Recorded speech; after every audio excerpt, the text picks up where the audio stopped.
Welcome into the Coach's Corner, everybody. Joshua Cook, VYPE Media, now joined by Fort Bend Christian Academy head coach Jordan Black. And coach, your team is 5-1 on the season. I mean, a remarkable year so far for the Eagles. Just what's really factored into this year, and your only loss was only by a touchdown to Kincaid early on in the year. Yeah, I really wish we could play that Kincaid game again.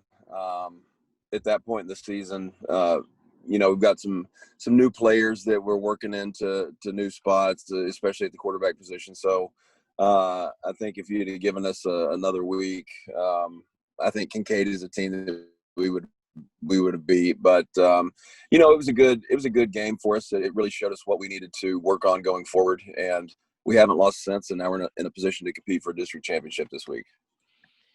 Yeah, and let's talk about your quarterback real quick. Brady Dever comes in. He's a sophomore, and I mean he's done phenomenal for you. Over 1,000 yards passing, 14 touchdowns, only 2 interceptions thrown. He's averaging 180 yards a game. What has it been like to watch him develop through the season and kind of become the guy now at quarterback for you? It's fun to watch. You get to watch him pick something up that's new week. It's you can tell exactly what your coaches are doing and how hard they're working because they're just pouring into them, and it lets you see that you have the right coaching staff when a player starts developing like that, and it makes me appreciate the quarterback position and the coaches we have on staff. Solomon Cole continues to do what he does just in every aspect of the game. I mean, defensively, awesome. Offensively, he's got almost 1,000 all-purpose yards this season. Just how special is that young man, and what kind of playmaker is he, and has he been for your team this season? He's phenomenal, and he's one of those kids that he's always around the ball. When he touches the ball, he's a threat to score, whether it's offense, defense, special teams. Every time he gets an interception on defense, it may go the distance. Every time he touches the ball on a kickoff return, it may go the distance. And as you can see last week, I think he had 2 scores, and they were just simple passes. And throw a little pass to him, and he does the rest. But he is a very special, very talented young man. And I know before this season we talked about this offensive line, which is, of course, anchored by Remington Strickland. And if anyone ever goes and watches Remington's film on Twitter, it seems like almost out of a movie of what he's doing right now. Just your offensive line, talk about their play so far this season, and you talk about Remington as well. It looks like he's just kind of throwing guys around up there. Yeah, that's exactly what he's doing. He is throwing people around, literally. But that's always fun to watch. But I think sometimes the other guys get lost in the shadow of Remy, because if you sit and watch the film, he's not the only guy throwing people around. I mean, we can look at Cohen Carpenter, especially, and his development, as well as our left tackle, Robert Walter. So we have a collection of guys that are inflicting punishment on our opponents. And you mentioned coming up this week, it's a huge game for y'all. It's a huge game in this district. Y'all travel over and take on Second Baptist School. Second Baptist School 4-2 on the year. Y'all are 5-1 on the year. This is essentially for the district championship. And when you took over this program, many people have read the story, know the story. Y'all weren't able to finish the school year, or finish the season in the first year, and then last year, as your first year as a head coach, y'all were able to finish the season and make the playoffs, and now in line for a district championship. Just talk about the buy-in that these guys have had to get this program to this point of pretty much not being able to finish a year, and now you're vying for a district title. Yeah, we got to have the buy-in, and I think that's what you're seeing. And part of my approach as a coach is to put those kids in a position to win. So not only am I trying to coach them and make them better football players, I'm also I'm selling something, and I want to explain to them exactly what it is we want to do. I want to explain to them exactly what kind of young men they need to be, and when they see all the benefits of what we're trying to offer them, I think it's something that I've really been focused on making sure it's planned and they understand the ramifications of everything we're asking for.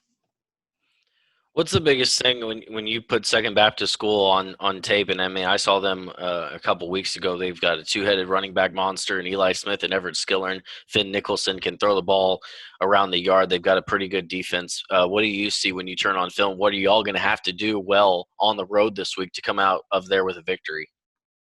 Uh, Control the line of scrimmage. I think this is where this is a game that's very interesting because we haven't played a team with a defensive line as talented as Second Baptist. That line is anchored by Bryce Gaines, and they've got a pretty solid defensive line to watch because everybody knows about our offensive line. Everybody knows about their defensive line. So this is kind of like a clash of the Titans type of game. I am very much looking forward to see how that unfolds on Friday night. It seems like it will be a bit of a clash of the Titans, and I'm sure the matchup everyone wants to see is Bryce Gaines on one side taking on Remington Strickland on the other side, and see who's gonna win that battle. Exactly. I think that's so intriguing. And I'm sure that's in their guy, but Friday is going to answer that. How big? And I know a lot has to happen, between now and Friday night itself. But if y'all are able to go over there and beat Second Baptist School and be in line essentially to win a district championship, how big is that for this program and for your program for the young guys coming up into the program? Yeah, it's establishing a tradition, establishing an expectation, district championship, and then a contender for the state championship. So psychologically, I think this means a lot because, as far as I know, we have never won a district championship in football.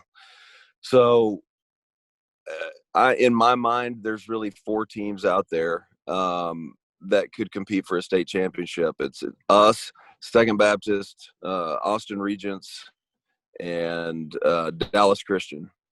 So, knocking off Second Baptist kind of puts us in that through category, and I think that gives us the confidence that we need to go into these playoff games with confidence and with an expectation of winning.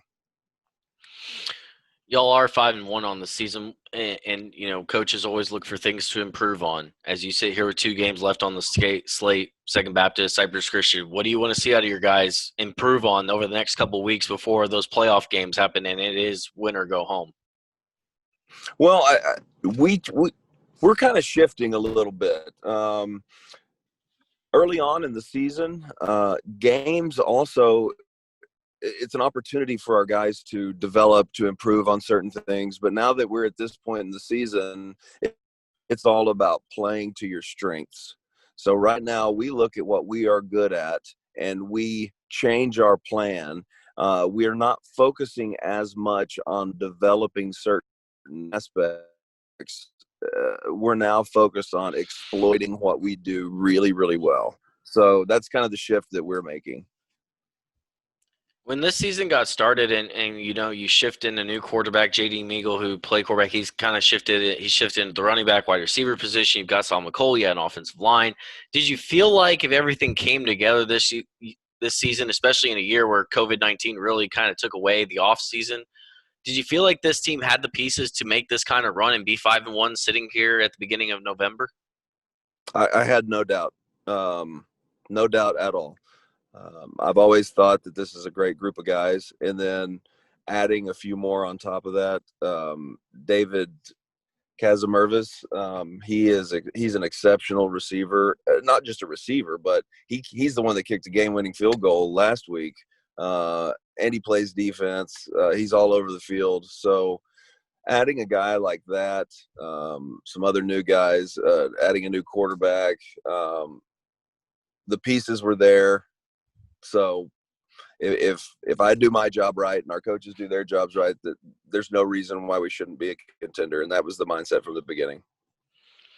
Well, there's no doubt that y'all are contenders. We say here beginning of November. Huge game coming up this week as y'all take on Second Baptist on the road, district championship on the line. And you'll have to tell Remington he needs to keep posting his highlights because that offensive line, it's fun to watch what they're doing right now to opposing teams. I agree.